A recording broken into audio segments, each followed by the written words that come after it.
We're in lovely, sunny, blustery Clontarf for this week's On the Shelf, and what can I say about our interviewee? She is an icon of Irish publishing. She worked as a city librarian for many years before her first novel was released, called City Girl. It was a publishing phenomenon. It opened the way for all these Irish female authors that we now know as household names, like Marion Keyes, Kathy Kelly, Sheila O'Flanagan, to write stories about what it is to be a woman in contemporary Ireland. But she was the first, and she is a constant bestseller. Her latest novel was Orange Blossom Days, and we're going to go and look at her bookshelves at her home in Clontarf.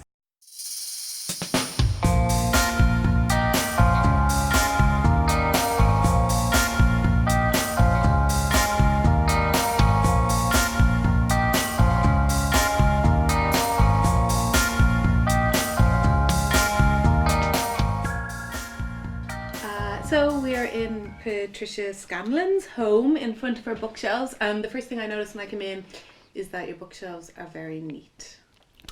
Well, you see, I did work in the libraries for 17 years. Okay. And I did an interview once for the RTE Guide, and the photographer took a photograph, and my bookshelves were very untidy because I hadn't had time to straighten them up. All right. And that's all people talked about. So there was a bit of a tidy up, a bit of a straighten up, but I do like to keep them.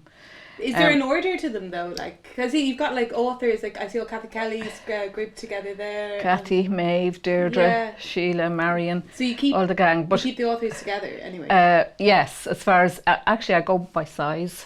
Oh, I think it's a visual thing, and over there I have ones from my mother's old books. You know, the old books. They're all these ones here. They're the ones, the penguin ones. Oh right, and look at yes, these. Oh, great. Yeah, I'm just longing to get back into reading them again. They're Mind, Body, Spirit. There's non-fiction behind me, and but these are the tidy bookshelves. There's bookshelves all over the house. These are the ones I'd like to see. These are the straightened, tidied ones. And I just one author that I notice a lot of books of is Maeve Binchy. Yes. And I mean, it's said, it's true about you that you sort of opened the door for authors, Irish women writing about contemporary women's lives. But there was Maeve Binchy before. She was more so writing about the past, but the 50s and 60s. Did you look up to her, or was she? Yeah, who didn't? Yeah. And those books were all signed by Maeve. She used to send me a copy of her book, her latest book, and I used to send her a copy of mine. And because she was a really encouraging person, she was lovely.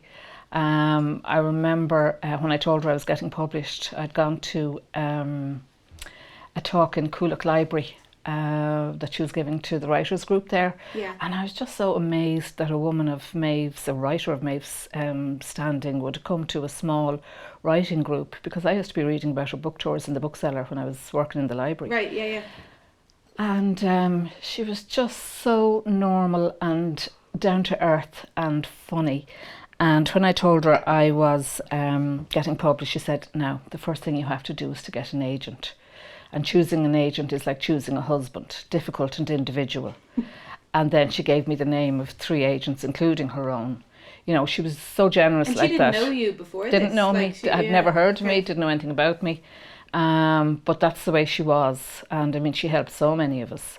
So then we sort of became friends, and I used to love when her new book would come out and she'd send me a signed copy, and I'd send her a signed copy of mine. And there's a lot of female authors on your shelves, but the first book I see here that you picked is by Brian Moore. So, the reason I picked Brian Moore was because this was the first book that made me want to be a writer. Okay. When I read it, I couldn't understand how this man had got into the mind of a woman. And it was a masterpiece of writing. Judith Hearne was a lonely spinster, you know, heading down the road of alcoholism. Okay. And it opens when she's moving into a new boarding house.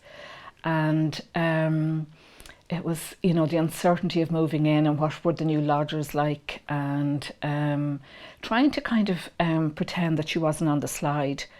And she used to go to a family called the O'Neills for Sunday afternoon tea.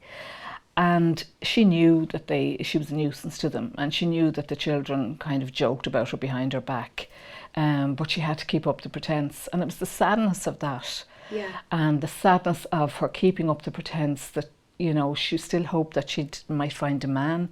And there's a lodger in the boarding house, James Madden, and she thinks he might be interested. He asks her to go to the pictures, and it's the self-delusion, and it's the little foibles of her pointy shoes with the little buttons that look like eyes twinkling up at her. It's the little bits of writing like that, the descriptive passages, amazing.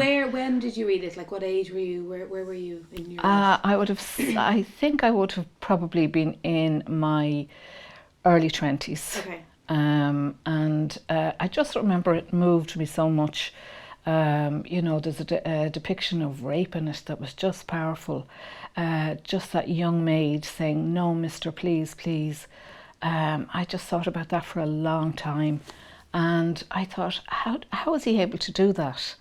How was he able to get into a woman's head? And did this inspire you to? Yes, I remember thinking, yes, I would love to be able to do something like that. I'd love to be able to write a story like that, and that to engage the reader and bring them into this world, bring them into a different world, and to evoke emotions. So it was definitely, it still is to this day one of my favourite books ever, even though it's sad. So pick another one there that you've selected. Well, this is Little Women, of course. And look how old, like, I don't know how old this is. Yes, I'm afraid my books are all very tattered. And this is from Mammy and Daddy at Christmas. And yes, this is signed. Yeah, and the two of them are gone now. But we always got books under the Christmas tree as a present, and there were 6 of us, and we'd always get a book. And did you request the book, or was it a surprise? No, my mother would pick them, and I'll just have a little drop of tea. Go for it, And Little Women, the first time I read it, oh gosh, I wanted to be Jo. Doesn't everyone want to be Jo? I'm sorry for the other sisters. No one ever says I want to be Well, Beth. Amy was such a little snob. Yeah, and Beth's on the way out. So, well, she was the gentle soul, and Meg was the one who did everything just right. But what I loved about, I read the book and thoroughly enjoyed it, and it was the nobility of giving away your Christmas breakfast and having a servant to make coffee, and having a mother called Marmee. But then as I read it as an adult, as a writer with a writer's eye, the characterization was just superb. All of those girls, they're so different. That's not easy to write about 4 women in a family and make them very different, that each character stays in your head. Yeah. And it's so enduring as well, though. It really is. New generation, particularly of young female readers. Yeah, and now haven't they made another? There's been a load of screen adaptations. Yes, yeah. So that was one of my, and I'd still read it. One of my treasured possessions. I loved Jo's rowdy feminism. Okay, me too. Yeah, and just even the men in it, kind of, like Laurie. You just felt so sorry for him. This spoilt boy that had money and couldn't get his heart's desire, who was Jo. And I love the way that happened. Yeah, the love story. That was great. There was another book here that is a children's book, but I hadn't heard of the author. Patricia Lynch, my goodness. Lynch. Well, you're young. You're too young, right. probably, so when you see. When is she from? When I think the 40s. Okay. She was a very successful Irish writer, children's writer, and, the books were all illustrated. And I see the John Keating illustrations. That's brilliant. You'd never get a book like that. It's tattered, it's been read, and So what's it called? It's called The Grey Goose of Kilnevin, and it's about a little girl. There's magic in Patricia Lynch's books, but I love that she uses the vernacular. You feel you're in the west of Ireland. The Tay, it's all about the Tay, and there's a lovely ballad singer, and Fergus is the companion that goes on this journey to get butter from Bridgie Swallows. And it's this adventure along the road, but you're actually brought into that countryside, into that time. The sense of time and place is amazing. And Sheila lived, now they probably wouldn't be able to do it now, lived with a woman called Fat Maggie, So the PC people probably wouldn't be able to No, put up with that. yeah, But she was a holy terror, a precursor to Miss Trunchbull, if you like. And but she lived under the stairs, a bit like Harry Potter. Right. And there's a lovely description of her room and her little treasures. How do you still have these books, these 2 books that you've had since you were Well, my mother used to read aloud to us every Sunday night. She read all of Patricia Lynch's books to us. And so when your little Baba comes, you'll be reading aloud, and I would urge you to read some of Patricia Lynch's. But we used to be agog listening to it. And do you think that had an impact on you? Because you imagined everything. Those words, the words she put on the page, enabled you to imagine that you were in that place. And it was fascinating. And my dad would be reading the paper, and slowly the paper would drop down, and he'd be listening as well. So yes, I loved The Grey Goose of Kilnevin. That was my favourite one. And you were never tempted to write children's stories? When you decided to be a writer, you were always going to write... I did write a children's story called The Bold Bad Girl. Okay. And that was because I was minding my nieces one evening, and they wanted a story, and I started telling them the story, and I thought, oh, I'm not going to waste this. So I wrote The Bold Bad Girl, but it was a big mistake because they knew it word for word, and it was a little bit long, so I wasn't able to skip then when I'd be telling them. But I did enjoy it very much. Never say never that I wouldn't write another one. But when you started out, when you wrote City Girl, did you know who your audience was going to be, or that there would be such an appetite for stories about contemporary women in Ireland? I thought my audience would be women of my own age and women in the 30s, 20s, 30s. I didn't realise that there's so many older women. I mean, I am very lucky that I have a very broad range. Women in their 90s. Right. I remember telling me to hurry on and write the next one. So I'm very lucky. But then I write about contemporary life and the universal experience that all women go through. Yeah. And, not just young women, but, the harassed mother, the menopausal woman, the elderly person who feels like a nuisance, and that their life has passed and there's disappointments in the life. So I write about the common experience, and I think that's why my books have been so successful, because there's empathy, and the reader can say, oh yeah, I can empathise with that character. But why do you, because now, I mean, there are other authors writing or trying to write, for a similar demographic and some about these stories, but at the time, early 1990s, there weren't. Why do you think that is? Why hadn't someone done it before? Well, Maeve was doing the 50s and 60s. Yeah. Well, there was literary fiction. But nobody had done, the commercial, the popular fiction. And I just wanted to write about women of our generation and women of our age at the time. And I think that's why my books took off, because nobody here had actually done it. But I think there was a lack of confidence. Yeah. I remember when City Girl came out, one woman reviewer very snootily said, oh, well, it won't travel. It's very parochial. It won't travel.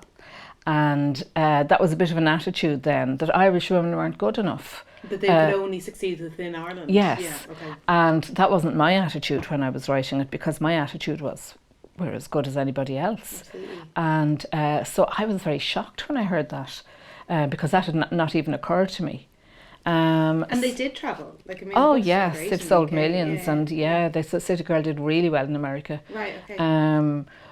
But that changed. That's all changed now, of course, because we have all these fabulous, talented Irish authors like yourself, and there was just a massive surge of women getting their confidence to write their books. Yes, but there doesn't seem to be a sense of competition. Like, you were very good to me when my first book came out, and I know you're friends with Sheila O'Flanagan. You're not rivals, so it does seem like there's I'm very lucky. I've made lovely friends through writing. Kathy Kelly is a great friend. Deirdre Purcell is a great friend, because we know Claudia Carroll is lovely, and Anita Notaro, who unfortunately died. I was able to help her on her path. I remember when Maeve did that for me, gave me her agent's name. I remember thinking, if I can help somebody like Maeve helped me.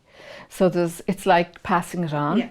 Yeah. And you know, there's plenty there for everybody. I'm always really happy when I see, I mean, you did great. I was so thrilled for your success. But really, Etna, it's great. I think it's great to see us Irish women out there punching way above our weight, selling millions of books all over the world. Yeah. What's not to cheer? Yeah. Okay. Yeah. All right. Okay. 2 more. So I don't know. So what this is the game of life and how to play it. Right. And this is by a great metaphysical teacher, Florence Scovel, Shinn. And it was, I suppose, my first, I'm very interested in the esoteric and metaphysical. Yeah. And it was my first book that I had ever read. It was kind of like the forerunner to The Secret. Okay. And it's all about changing your thought and the way you say things. And there's a lovely line in it: no one is my friend, no one is my enemy, every man is my teacher. And it's about kind of dealing with difficulties in your life.